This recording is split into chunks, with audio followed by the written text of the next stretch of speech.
Գրող հրապարակախոս Ռուզան Ասատրյանը գրում է. Սապատավորին միայն գերեզմանն է ուղում, խաղաղության պայմանագիր, թե նոր սադրանք, ինչ եղան ծափողջյունները, այն մարդը խաղաղություն հաստատող չէ, էլ ինչպես ասի, որ հավատակ, Ալիևը հասկացանք ինչ է անում, իսկ մենք, այսպիսի խափեփա հողը չի ծնել, անմիաբան ու միամիտ հայեր, նույնպես, ժողովրդին տագնապի մեջ պահել, որ Ալիևը նախահարձակ լինելու ազդակներ է ուղղորդում, կեղծ հայտարարություններ տարածելով, որ Հայաստանը խախտել է իրենց սահմանային անվտանգությունը, կամ սահմանի երկայնքով զորք ու զինամթերք է կուտակել, մեզ համար նորություն չէ։ Բոլոր դեպքերում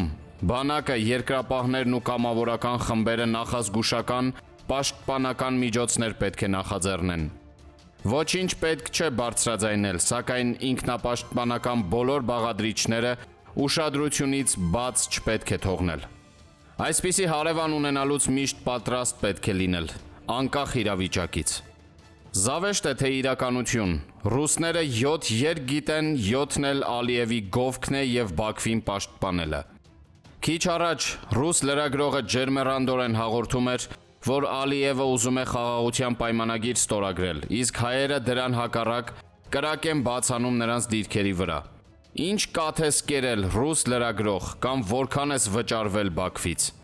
Ալիևի մտքին ինչ կա, ռուսների հետ կասկածելի ջերմացել է էլի։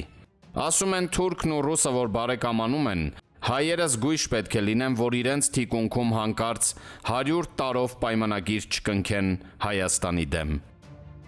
Սիրված հայորդիներ, դուք ունեք մեկ նպատակ՝ հայրենիքի փրկություն։ Չհաշված Ալիևի ամենօրյա բարոյահոգեբանական ճնշումները, գիտեք, որ նաև դրսից առատորեն ներմուծվող օտար գործակալները, ովքեր հատուկ պատրաստվածությամբ են սողում մեր երկրից ներս, նրա բացառիկ հանքանյութերով հարուստ լեռներին և միջազգային ճանապարհ հանդիսացող մեր կենսատարածքին տիրելու նպատակով, առաջին հերթին բարոյազրկում են հասարակությունը, թուլացնելով երկրի դիմադրության և պայքարի ուժը։ Խնդրանքս է ձեզ, հայորդիներ, թույլ մի տվեք, որ սիրալիրությամբ ձեզ մոտեցած հատուկ նպատակային գործակալներ ձեր մեջ պառակտություն և անվստահություն առաջացնեն, մեկըդ մյուսի նկատմամբ, երկրի հողից վերջին ազգային կենաց ծառը արմատահան անելու թշնամական մարդավորսությամբ։ Հայրենիք պահող և նրա համար ինքնազոհողության դուռ գնացող հայրենապաշտներիդ մերանը միայն հայրենիքի կայունությունն ու պաշտպանվածությունն է, ուստի դուք հեռվից անգամ պետք է զգաք, որ դիմացինդ ինքդ ես, որ կաս։ Թույլ չտալով թեկուզ հեռավորության վրա ձեզ բաժանեն, որովհետև այդ դուք եք վտանգի պահին իրար հետ պատնեշ կազմելու թշնամու դեմ։ Այս աշխարհաքաղաքական քաոսի դժվարին պայմաններում միայն ուժեղ կամքն ու հայրենիքի սերը բավական է, որը դուք ունեք, որպեսզի չհավատաք ձեզ իրարից բաժանող բամբասանքներին և սեպ խրեք ձեր միասնության մեջ, ինչի վրա դեռ 90-ականներից և նրանից առաջ էլ աշխատել և աշխատում է ջհուդական սադիզմը, անտարբեր սպանելով մարդկության ծաղիկները։ Չարենցը հզոր բանաստեղծ էր, մի արհամարհեք նրա միասնության պատվիրանը։ Արիներին սազական չէ թուլությունը, նրանք ինքնավստահ են իրենց արժեքների մեջ։ Պատվարժան որդիներ։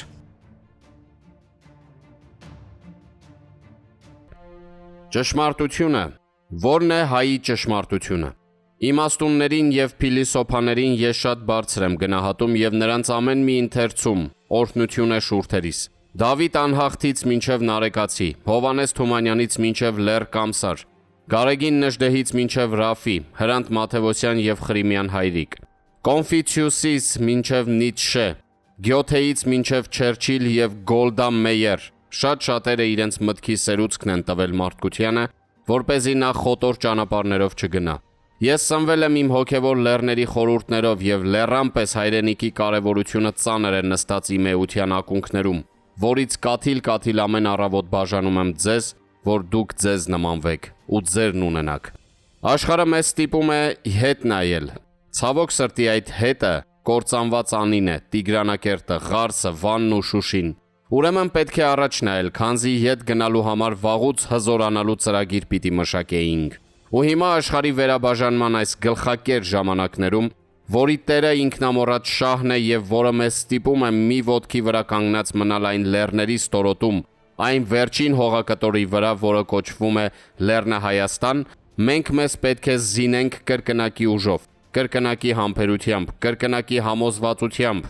ապրելու վճռականությամբ։ 44-օրյա պատերազմը վաղուց էր ծրագրված եւ այսօր հանգիստ կարելի է ասել, որ Թրամփը սկսեց եւ Թրամփն էլ կշարունակի աշխարհի վերաբաժանումը այնքան ժամանակ, քանի մարդկության ցեցերը հագուրդ չեն տվել իրենց աշխարհակործան ծրագրերին։ Թանկ է մեզնից յուրաքանչյուրն այսօր ինչ անելու լինենք։ Խելքով մտածենք, որպեսզի անմեղսունակ եւ արհամարված զոհերի չվերածվենք։ Այս անգամ առեղծվածային նոր տերերի կողքին։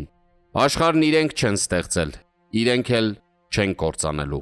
Ժողովրդական փիլիսոփայությունն էլ ասում է. մարդը ծրագրում է, Աստված իրականացնում։ Թողեք այդ բազմաբովանդակ եւ բազմախնդիր կուսակցությունների պարսը եւ բռունցքվեք ազգային զորեղ ու համամարտկային հզոր ուժի միասնականության շուրջ, որ հայի արժանապատվությունն էլ արտագաղթի ճանապարհով չհեռանա։